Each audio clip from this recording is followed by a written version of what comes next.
Step 1, soil को prepare करना जिससे हम क्ले बनाएंगे। तो सबसे पहले आपको ये करना है कि अपने घर में या अपने बैकयार्ड में किसी भी जगह से आपको मिट्टी इकट्ठा करनी है जिससे आप गणपति की मूर्ति बनाएंगे। और आपको फिर क्या करना है, एक बाल्टी में पानी लेना है, उसे आधा तक भरना है, उसके बाद उसमें मिट्टी डालनी है। मिट्टी डालने से आपको ये ध्यान रखना है कि जो पानी है वो मिट्टी से 1 या 2 इंच ऊपर रहना चाहिए। उसके बाद फिर आपको जितने भी उसमें कचड़े हों, जैसे पत्थर हो या जो भी आपको विजिबल इम्प्योरिटी दिखाई देगी, उसको आपको वहाँ से रिमूव करना है। एक नेट वाला क्लॉथ लेकर उसको उस बकेट में डाल के जो ऊपर जो कण तैर रहे होते हैं, जो इम्प्योरिटीज रहते हैं, उसको आप निकाल सकते हैं। उसके बाद फिर आपको उस बकेट को जिसमें मिट्टी भरी है उसको 1 से 2-3 घंटे के लिए छोड़ देना है, ताकि जो मिट्टी है वो नीचे सेटल हो जाए और जो और कचड़े हैं वो ऊपर रह जाए। फिर जो एक्सेस पानी है उसको आपको उसमें निकाल देना है और किसी भी स्ट्रेनर से या फिर कपड़े से, कॉटन क्लॉथ से आपको उसको छान लेना है। और उसके बाद फिर आपको पोटलियाँ बना लेनी है उन मिट्टी से और उसको टांग देना है एक जगह पे लगभग 24 घंटों के लिए, ताकि जितना भी पानी है, एक्स्ट्रा पानी, वो निथर जाए। 24 घंटों के बाद आपको उस मिट्टी को निकालना है, फिर उसको अच्छे से मिक्स करना है और उसको फिर आपको मिला के देखना है कि उससे बॉल बन रहा है कि नहीं। अगर वो बॉल बन रहा है, इसका मतलब ये अब वो वर्केबल है और उससे हम मूर्ति बना सकते हैं।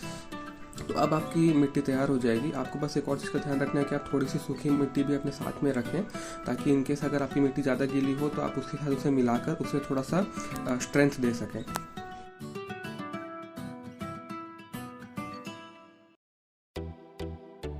स्टेप 2 आता है और रॉ मटेरियल्स को अरेंज करना जिसकी हमें ज़रूरत पड़ेगी मूर्ति को बनाने के लिए।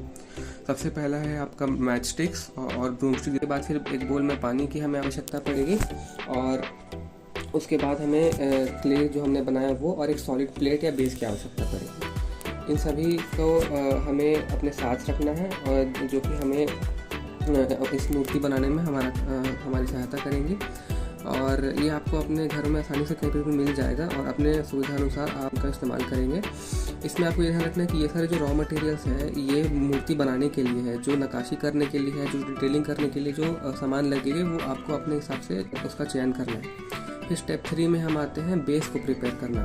तो अब हमें क्या करना है, जो मिट्टी हमने बनाया है उसके एक बड़ा चंक लेना है उसका, और उसको फिर लेने के बाद उस सॉलिड बेस या फिर प्लेट में हमें उसे सेट करना है।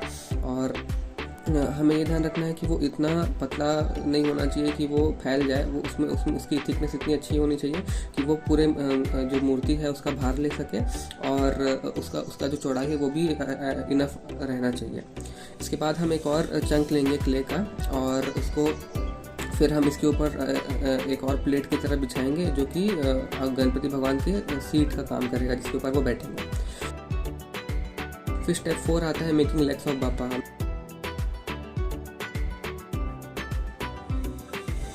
मिट्टी के चंक लेने के बाद या क्ले के चंक लेने के बाद उन सेम साइज़ के होने चाहिए वो, और उसे हमें रोल करके सिलेंड्रिकल फॉर्म देना है और उसे ऐसा रखना है कि उसका एक साइड जो है वो पतला रहे और एक साइड जो है वो मोटा रहे।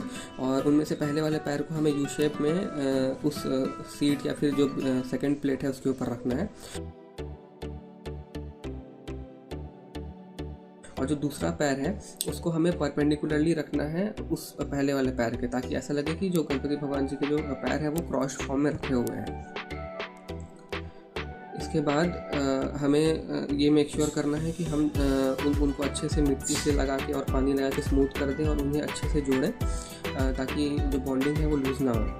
फिर स्टेप 5 में आता है स्टमक वाला पार्ट बनाना। तो इसके लिए हमें क्या करना है कि हमें एक बड़ा सा चंक लेना है क्ले का और उसे एकदम बॉल का शेप देना है, और जो होल बना है दोनों क्रॉस लेग्स को अरेंज करने के बाद उसके बीच में उस बॉल को हमें सेट करना है। और इस बॉल को सेट करने के बाद हमें इसे जो नीचे वाला पोर्शन है उसमें मिट्टी से क्ले से अच्छे से इसे ब्लेंड करके फिक्स कर देना है। तो ये जो पोर्शन है ये गणपति भगवान जी के पेट का काम करेगा, और उसके बाद हमें इसे पानी से और अच्छे से फिंगर से यूज़ करके इसे अच्छे से ब्लेंड कर देना है ताकि वो स्टिफ रहे और अपने जगह पे मेंटेन रह सके। आप देख सकते हैं यहाँ पे चारों तरफ से इस तरीके से कुछ दिखाई देगा।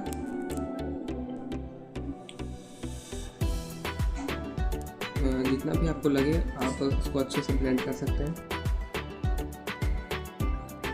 स्टेप 6 में हम आते हैं, जो चेस्ट पार्ट है तो वो हम बनाएंगे। यहाँ पे हमें क्या करना है, एक छोटा सा चंक लेना है क्ले का और उसे सिलेंड्रिकल फॉर्म देना है और थोड़ा सा उसे दबा देना है, तो पचका हो जाएगा वो और रेक्टेंगुलर शेप का होगा। इसमें आपको ये ध्यान रखना है कि जो लेंथ है इस सिलेंड्रिकल का वो नीचे वाले स्टमक पार्ट से लंबा नहीं होना चाहिए, तो वो बहुत अजीब दिखेगा। वो ध्यान में रखने के बाद उसको हमको उस स्टमक के ऊपर प्लेस करना है और ऊपर हम नीडल्स लगा देंगे, नीडल टाइप के जो स्टिक हैं हमारे पास, जो झाड़ू के जो स्टिक्स हैं, ताकि ये जो है पेट वाले पार्ट के साथ अच्छे से इंटैक्ट हो जाए और स्ट्रेंथ प्रोवाइड कर सके जो हमारी मूर्ति है उसे। उसके बाद हमें उस मूर्ति में समय समय थोड़ा थोड़ा पानी का लेप लगा के और क्ले से उसे स्मूथ करना है, ताकि वो जो सरफेस है वो रफ ना लगे और जो हमारी मूर्ति है उसमें भी थोड़ा थोड़ा शेप आते जाए कि हम आइडल बना रहे हैं उसे। स्टेप 7 आता है हेड बनाना। जो आइडल का जो सिर रहेगा उसके लिए हमें छोटा सा एक बॉल बनाना है जो कंपेरेटिवली बहुत छोटा रहेगा चेस्ट पार्ट के, और उसको फिर हमें चेस्ट वाले पार्ट के ऊपर रखना है। और वैसे ही जैसे हमने पहले स्टिक लगाया था वैसे ही हमें 2 स्टिक्स उसमें भी लगाने हैं जो कि हेड से लेके सीधे स्टमक पार्ट को कनेक्ट करेंगे, ताकि जो पूरा आइडल है वो अपने आप में इंटैक्ट रहे और कहीं पर भी वो हिले डुले ना। इसे भी फिर हमें बड़ी बारीकी से नीचे वाले जो चेस्ट पार्ट है उससे हमें मिट्टी से मिलाना है जो हमारे पास क्ले है, और हमें वहाँ पे जो जितनी भी पानी की आवश्यकता है वो उसे लगाना है, ताकि जो एक कनेक्शन है वो बहुत स्मूथ दिखाई दे, ऐसा ना लगे कि हमने बस एक सिलेंडर के ऊपर बॉट रख दिया। उसको हमें अच्छे से मेक श्योर करना है। स्टेप 8 में आते हैं गणेश भगवान की कान बनाना। इसके लिए आप ये करिए कि एक छोटा सा क्ले लीजिए, उसे एकदम चपटा करके गोल सिलेंडर सर्कुलर प्लेट बनाइए और उसे 20 से आधा कर दीजिए, तो हमें 2 सेमी सर्कल्स मिल जाएंगे। ये जो 2 सेमी सर्कल्स हैं यही हमारे गणपति भगवान के कान का काम करेंगे। तो आपको भी इन दोनों सेमी सर्कल को सिर के आजू बाजू जो मैचस्टिक्स है उससे आपको कनेक्ट कर देना है। तो जैसे कि आप देख सकते हैं कि फिर धीरे धीरे जो है कान का शेप लेना लगेगा।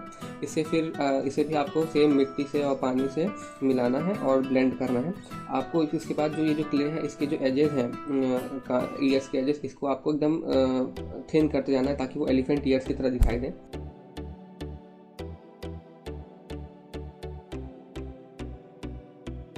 इस स्टेप को, ये जो मुकुट वाला स्टेप है इसको लास्ट में भी कर सकते हैं।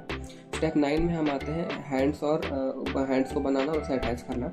इसके लिए लेग्स की तरह ही आपको 2 इक्वल अमाउंट में क्ले लेके उसे सिलेंड्रिकल फॉर्म देना है, और उसके बाद फिर आपको इसे भी स्टिक्स के हेल्प से जो हमारा चेस्ट पार्ट है उसे और दोनों हैंड्स को कनेक्ट करना है।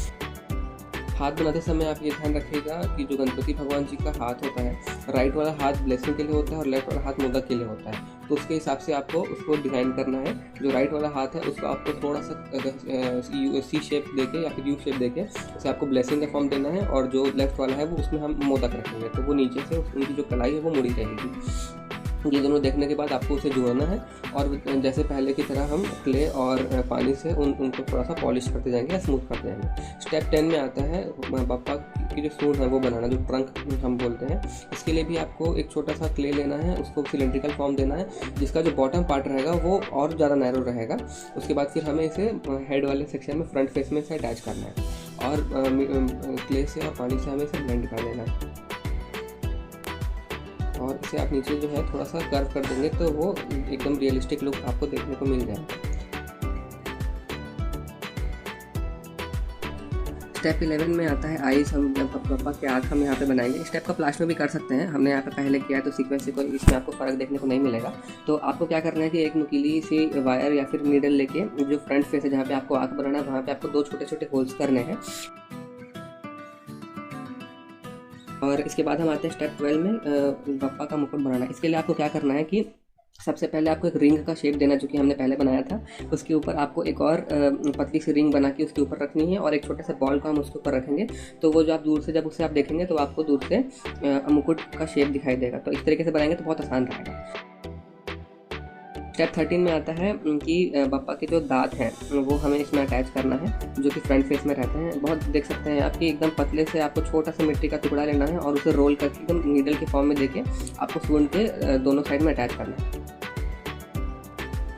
लास्ट स्टेप में आता है स्टेप 14 मेकिंग फाइनल टचअप्स। इतने सारे काम को कर लेने के बाद तो फिर जितने भी आपको थोड़ा थोड़ा उस टाइम पॉसिबल लगते हैं तो वहाँ पे आप स्ट्रोक्स दे सकते हैं, या फिर जो ब्लेसिंग वाला हैंड है उसमें ओम बना सकते हैं, नीचे वाले जो है उसमें वस्त्र में आप कुछ डिज़ाइनिंग कर सकते हैं। इसके बाद उनका जो काम है ये पूरी तरह आप पे डिपेंड करता है कि आप किस तरीके से अपने भगवान को सताना चाहते हैं।